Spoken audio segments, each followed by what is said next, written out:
നമ്മുടെ ഏവരുടെയും പ്രിയങ്കരനായ സുലൈമാൻ കൊച്ചച്ചൻ ഇപ്പോൾ പുതിയ ചില വാദങ്ങളാണ് പറഞ്ഞുകൊണ്ടിരിക്കുന്നത്. തൻ്റെ താല്പര്യങ്ങൾ സംരക്ഷിക്കുവാൻ വേണ്ടി താൻ തന്നെ നിർമ്മിച്ചിട്ടുള്ള ഒരു പുതിയ ദർശനത്തിലാണ് ശരിക്കും അദ്ദേഹം ഇപ്പോൾ നിലകൊള്ളുന്നത്.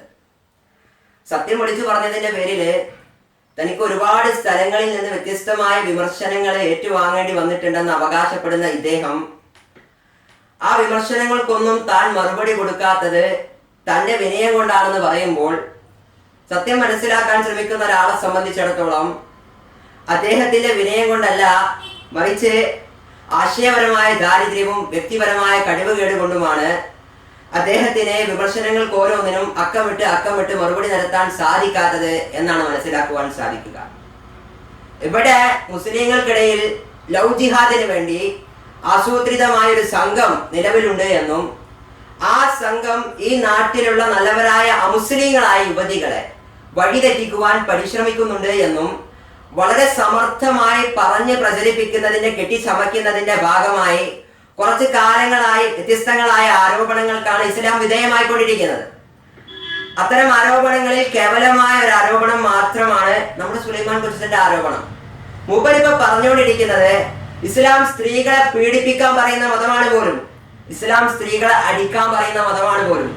ഭാര്യ ഭർത്താവിനെ അനുസരിക്കുന്നില്ലെങ്കിൽ ഭർത്താവിന് ഭാര്യ അനുസരിക്കുന്നത് വരെ, അല്ലെങ്കിൽ അവള് മരിക്കുന്നത് വരെ അവളെ അടിക്കാമെന്ന് പഠിപ്പിക്കുന്ന മതമാണ് ഇസ്ലാം എന്നാണ് മൂപ്പരിപ്പോ പറഞ്ഞുകൊണ്ടിരിക്കുന്നത്. ഇതൊക്കെ പറഞ്ഞു കഴിഞ്ഞിട്ട് ഇയാള് തന്നെ പറയുന്നുണ്ട് ഇതൊന്നും വ്യാഖ്യാനിക്കാൻ ഞാൻ ആളല്ല എന്ന്, ഇതൊന്നും പറയാൻ ഞാൻ ആളല്ല എന്ന്. അത് തന്നെയാണ് ഞങ്ങൾക്ക് നിങ്ങളോട് പറയാനുള്ളത്. ഇതൊന്നും പറയാൻ താങ്കൾ ആളല്ല. ഇത് ആർക്കിറങ്ങിയ ഗ്രന്ഥമാണ്? വിശുദ്ധ ഖുർആൻ മഹാനായ മുഹമ്മദ് മുസ്തഫ റസൂൽ കരീം സല്ലല്ലാഹു അലൈഹി വസല്ലമക്ക് ഇറങ്ങിയ ഗ്രന്ഥമാണ്. റബ്ബ് സുബ്ഹാനഹു വ തആല സർവലോക പരിപാലകനായ പടച്ചതമ്പുരാൻ ഈ ഗ്രന്ഥം മുഹമ്മദ് നബി സല്ലല്ലാഹു അലൈഹി വസല്ലമക്ക് ഘട്ടം ഘട്ടമായി അവതരിപ്പിച്ചു കൊടുത്തപ്പോൾ അതിന്റെ വിശദീകരണം, അതിന്റെ വ്യാഖ്യാനം, അതിന്റെ അർത്ഥം ഇന്നിന്നി കോലത്തിലാണ് എന്നുകൂടി മുഹമ്മദ് നബി സല്ലല്ലാഹു അലൈഹി വസല്ലമക്ക് അറിയിച്ചു കൊടുത്തിട്ടുണ്ട്. അതുകൊണ്ട് അതിന്റെ അർത്ഥം, അതിന്റെ വിശദീകരണം, അതിന്റെ വ്യാഖ്യാനം പറഞ്ഞു തരേണ്ടത് ആരാണ്? മുഹമ്മദ് നബി സല്ലല്ലാഹു അലൈഹി വസല്ലമയാണ്, താങ്കളല്ല എന്ന് ആമുഖമായി സൂചിപ്പിച്ചു കൊള്ളട്ടെ.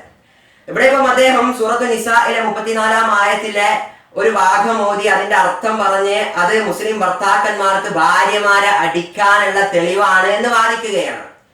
ആ വചനത്തിന്റെ അർത്ഥം എങ്ങനെയാണ്? നിങ്ങൾ നിങ്ങളുടെ ഭാര്യമാരിൽ ആരെങ്കിലും നിങ്ങളോട് അനുസരണക്കേട് കാണിക്കുമെന്ന് ഭയപ്പെടുന്നുണ്ടെങ്കിൽ നിങ്ങൾ അവളെ ഉപദേശിക്കുക, അവളെ കിടപ്പുസ്ഥാനങ്ങളിൽ നിന്ന് വെടിയുക, അവളെ അടിക്കുകയും ചെയ്തു കൊള്ളുക. എന്നിട്ട് അവള് നിങ്ങളെ അനുസരിക്കുന്ന പക്ഷം നിങ്ങൾ അവൾക്കെതിരെ യാതൊരു ശിക്ഷാ നടപടിയും സ്വീകരിക്കാവതല്ല. തീർച്ചയായും അള്ളാഹു ഉന്നതനും മഹാനുമാകുന്നു. ഇത് ഘട്ടം ഘട്ടമായി നടക്കുന്ന ഒരു കാര്യമാണ്. ഇത് മനസ്സിലാക്കണമെന്നുണ്ടെങ്കിൽ വളരെ കുറച്ച് ബുദ്ധി മാത്രം മതി. അതുപോലും ഇയാൾക്കില്ലാത്തതിനെ കൊണ്ട് ഇയാൾക്ക് ഇത് മനസ്സിലാക്കാൻ സാധിച്ചില്ല എന്ന് മാത്രമേ ഉള്ളൂ. ഇത് മനസ്സിലാക്കണമെന്നുണ്ടെങ്കിൽ ആദ്യം നമ്മൾ ഇസ്ലാമിന്റെ വിവാഹ സങ്കല്പത്തിൽ നിന്ന് തന്നെ തുടങ്ങണം. ഇസ്ലാമിലെ ഒരുപാട് നിർദ്ദേശങ്ങൾ സൂചിപ്പിക്കപ്പെട്ടിട്ടുള്ള ഒരു മേഖലയാണ് വിവാഹം എന്നുള്ളത്. വളരെ വിശാലമായ കാഴ്ചപ്പാടാണ് വിവാഹത്തെ സംബന്ധിച്ച് ഇസ്ലാമിനുള്ളത്. പരസ്പരം മറന്നും പുറത്തും ക്ഷമിച്ചും സ്നേഹിച്ചും സൗഹാർദ്ദത്തോടു കൂടി മുന്നോട്ട് കൊണ്ടുപോകുന്ന വലിയൊരു സംവിധാനമായിട്ടാണ് ഇസ്ലാം വിവാഹത്തെ പരിചയപ്പെടുത്തുന്നത്. ഭാര്യയുടെ പ്രശ്നം ഭർത്താവും ഭർത്താവിന്റെ പ്രശ്നം ഭാര്യയും പരിഹരിക്കുന്ന സൗഹാർദ്ദത്തിന്റെ അത്യുന്നതമായ രീതിയായിട്ടാണ് ഇസ്ലാം വിവാഹത്തെ മാനവ കുലത്തിന് മുമ്പിൽ അവതരിപ്പിക്കുന്നത്. ഇസ്ലാം അതിന് പ്രയോഗിച്ച പ്രയോഗം തന്നെ വളരെ അർത്ഥവത്താണ്. കുന്ന ലിബാസുലക്കും വ അൻതു ലിബാസുലകുന്ന. കുന്ന സ്ത്രീകൾ ലിബാസുലക്കും പുരുഷന്മാരുടെ വസ്ത്രമാണ്. വ അൻതു ലിബാസുലഹുന്ന പുരുഷന്മാരാകട്ടെ സ്ത്രീകളുടെയും വസ്ത്രമാണ്. നമുക്കറിയാം ഒരു വസ്ത്രം നമ്മൾ എന്തിനാണ് ധരിക്കുന്നതെന്ന്. നമ്മുടെ ശരീരത്തിലുള്ള നഗ്നഭാഗങ്ങളെ മറച്ചു വെക്കുവാനും നമ്മുടെ ശരീരത്തിൽ നമ്മൾ മറ്റാരും കാണാൻ ആഗ്രഹിക്കാത്ത വല്ല അടയാളവും ഉണ്ടെങ്കിൽ അത് മറ്റുള്ളവരിൽ നിന്ന് ഒളിച്ചു വെക്കുവാനും അതിലെല്ലാം ഉപരി ഒരു അലങ്കാരവുമായിട്ടാണ് നമ്മളൊക്കെ വസ്ത്രം ധരിക്കാറുള്ളത്. അതുപോലെ ഭാര്യയ്ക്ക് ഭർത്താവും ഭർത്താവിന് ഭാര്യയും ഒരു അലങ്കാരമായിരിക്കണമെന്ന് ഇസ്ലാം പഠിപ്പിക്കുന്നു. ഭാര്യയുടെ കുറവ് ഭർത്താവും ഭർത്താവിന്റെ കുറവ് ഭാര്യയും അംഗീകരിക്കുന്നതോടൊപ്പം അത് മറ്റുള്ളവരിൽ നിന്ന് മറച്ചു വെക്കണമെന്നും രഹസ്യമാക്കി വെക്കണമെന്നും ഇസ്ലാം പഠിപ്പിക്കുന്നു. ഇസ്ലാം പുരുഷന്മാരോട് പറയുന്നു, നിങ്ങളുണ്ടല്ലോ നിങ്ങളുടെ സ്ത്രീകളോട്, നിങ്ങളുടെ ഭാര്യമാരോട് നല്ല നിലയിൽ വർത്തിക്കണം കേട്ടോ, നല്ല നിലയിൽ പെരുമാറണം, അവളോട് ചൂടാകരുത്, അവളോട് ദേഷ്യം പിടിക്കരുത്, പുരുഷന്മാരോടാ പറയുന്നത്. എന്നാലേ ഭാര്യ ഭർത്താക്കന്മാരാണ്, പ്രശ്നങ്ങൾ ഉണ്ടാകാം, സ്വാഭാവികമാണ്, അസ്വാരസ്യങ്ങൾ ഉണ്ടാകാം, സ്വാഭാവികമാണ്. അത്തരത്തിൽ വല്ല പ്രശ്നവും പൊട്ടിത്തെറിയും അവർക്കിടയിൽ ഉണ്ടാവുകയാണെങ്കിൽ കുടുംബത്തിന്റെ നാഥൻ എന്ന നിലയിൽ, കുടുംബത്തെ പണിയെടുത്ത് മുന്നോട്ട് കൊണ്ടുപോകുന്ന ആളെന്ന നിലയിൽ പ്രശ്നം പരിഹരിക്കേണ്ടത് പുരുഷന്റെ ബാധ്യതയാണ്, ഭർത്താവിന്റെ ബാധ്യതയാണെന്ന് ഇസ്ലാം പഠിപ്പിക്കുന്നു. സ്ത്രീകളുടെ മനസ്സ് സ്വതവേ ലോലമാണ്, വികാരപ്രധാനവുമാണ്.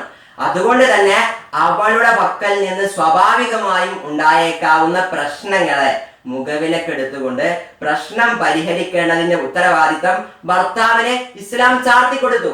എന്ന് വെച്ച് സ്ത്രീകളെ പീഡിപ്പിക്കാനാണോ ഇസ്ലാം പറയുന്നത്? സ്ത്രീകളെ അടിച്ചൊതുക്കാനാണോ ഇസ്ലാം പറയുന്നത്? അല്ല, ഒരിക്കലുമല്ല. മറിച്ച് പ്രശ്ന പരിഹാരത്തിനുള്ള ആദ്യപടിയായി ഇസ്ലാം നിർദ്ദേശിക്കുന്നത് ഉപദേശമാണ്. ഉപദേശമാണ് പ്രശ്ന പരിഹാരത്തിനുള്ള ആദ്യപടി.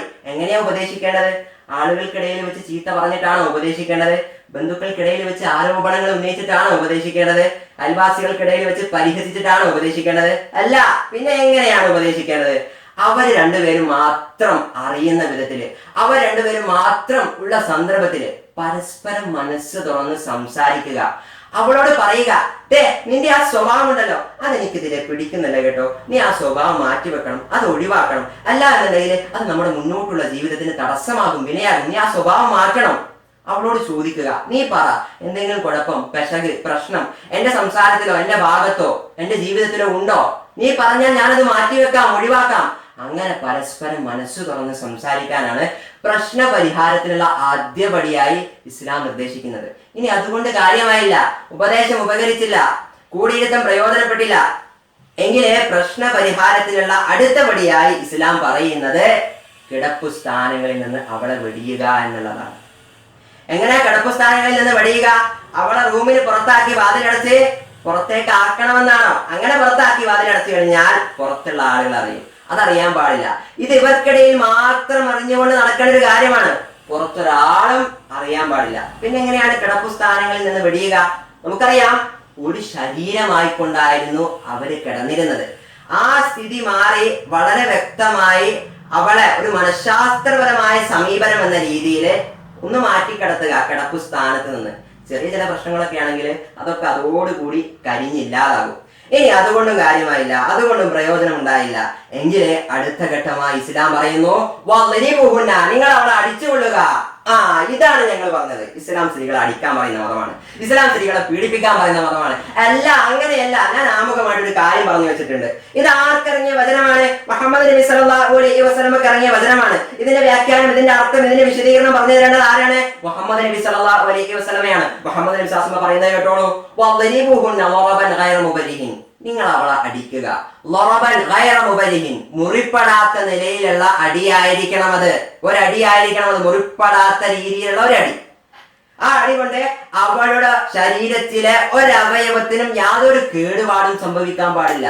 ചോര തെറിക്കുന്ന, എല്ലൊടിക്കുന്ന വിധത്തിലുള്ള അടിയാവരുത്. പിന്നെ എന്താണ് അവിടെ അർത്ഥമാക്കുന്നത്, ഉദ്ദേശിക്കുന്നത്?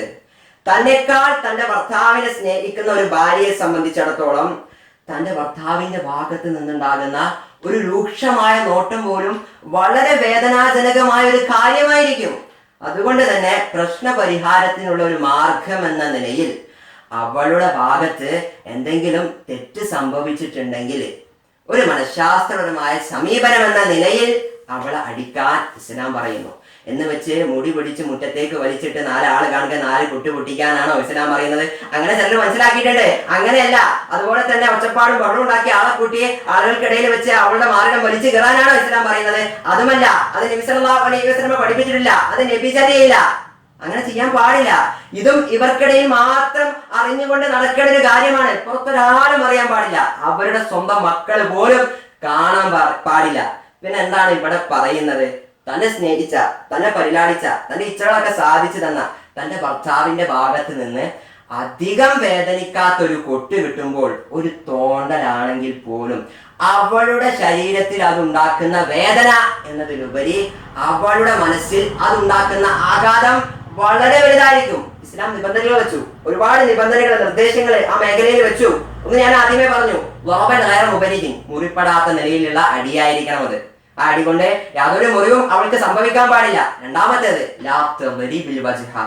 അവളുടെ മുഖത്തടിക്കാൻ പാടില്ല.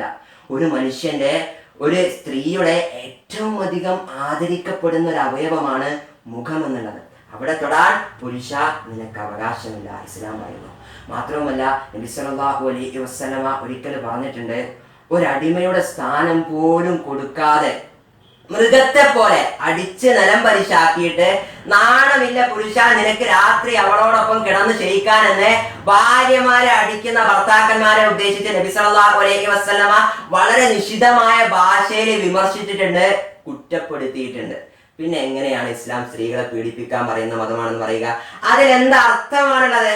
ചുരുക്കത്തില് നമ്മൾ ഇന്ന് കാണുന്ന തരത്തിലുള്ള കുടുംബ കലഹങ്ങളിലെ സ്ത്രീ പീഡനങ്ങളെ, ഭാര്യ പീഡനങ്ങളെ ഇസ്ലാം ഉപയോഗിച്ച്, ഇസ്ലാമിന്റെ അളവുകോൽ ഉപയോഗപ്പെടുത്തി മനസ്സിലാക്കാൻ അല്ലെങ്കിൽ നമുക്ക് സ്വീകരിക്കാൻ പറ്റില്ല എന്നതാണ് വസ്തുത. അത് ഉപയോഗിച്ച് ന്യായീകരിക്കാനാകില്ല എന്നതാണ് യാഥാർത്ഥ്യം. ഞാൻ ഇത്രയും പറഞ്ഞതിൽ നിന്ന് കാര്യബോധമുള്ള ആളുകൾക്ക് കാര്യം ബോധ്യപ്പെട്ടിട്ടുണ്ടാകുമെന്നാണ് ഞാൻ വിശ്വസിക്കുന്നത്. ചുരുക്കത്തില് നമ്മൾ ഇന്ന് കാണുന്ന തരത്തിലുള്ള കുടുംബ കലഹങ്ങളിലെ സ്ത്രീ പീഡനങ്ങളെ ഇസ്ലാം ഉപയോഗിച്ച് ന്യായീകരിക്കാനാകില്ല എന്നതാണ് വസ്തുത. ഞാൻ ഇത്രയും പറഞ്ഞതിൽ നിന്ന് കാര്യബോധമുള്ള ആളുകൾക്ക് കാര്യം ഏകദേശം മനസ്സിലായിട്ടുണ്ടാകുമെന്ന് ഞാൻ വിശ്വസിക്കുകയാണ്. പിന്നെ മൂപ്പര് വല്ലാത്തൊരു വെല്ലുവിളി വിളിച്ചിട്ടാണ് ഈ വിഷയ സംബന്ധമായി ഏറ്റവും അവസാനം അപ്ലോഡ് ചെയ്ത വീഡിയോ അവസാനിപ്പിക്കുന്നത്. മൂപ്പർക്ക് ഒരു ഹദീസ് കിട്ടിയിട്ടുണ്ട് പോലും.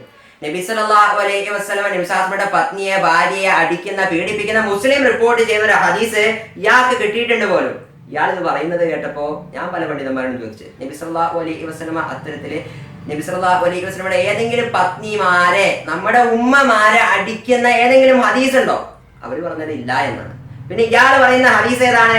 ആ ഹദീസ് ഇടയ്ക്കെടുത്ത് കാണിച്ചു തന്നു, ഞാനത് വായിച്ചു, പഠിച്ചു, മനസ്സിലാക്കി, ഉൾക്കൊണ്ടു. സമയപരിമിതി കൊണ്ട് ഇവിടെ സൂചിപ്പിക്കുന്നില്ല എന്ന് മാത്രം.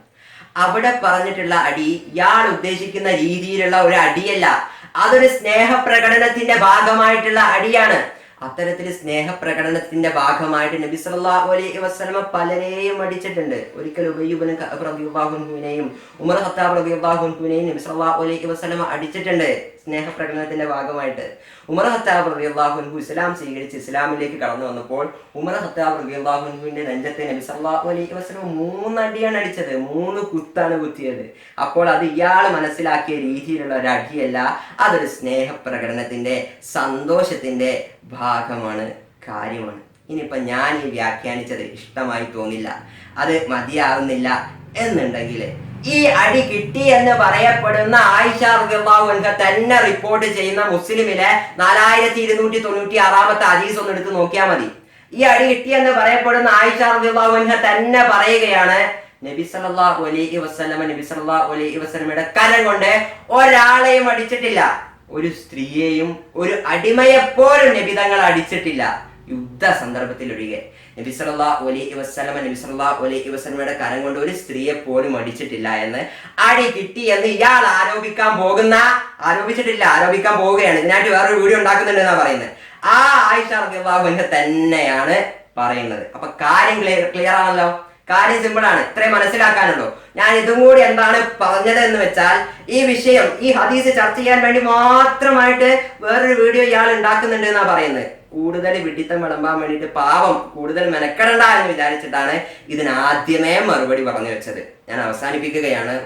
പരമകാരുണികൻ സന്മാർഗം കാംക്ഷിക്കുന്നവർക്ക് സന്മാർഗം നൽകുമാറാകട്ടെ എന്ന് ആത്മാർത്ഥമായി പ്രാർത്ഥിച്ചുകൊണ്ട് എന്റെ വാക്കുകൾ ഉപസംഹരിക്കുന്നു. വാഹൃദവാൻ അൽഹംദുലില്ലാഹി റബ്ബിൽ ആലമീൻ. അസ്സലാമു അലൈക്കും വറഹ്മത്തുള്ളാഹി.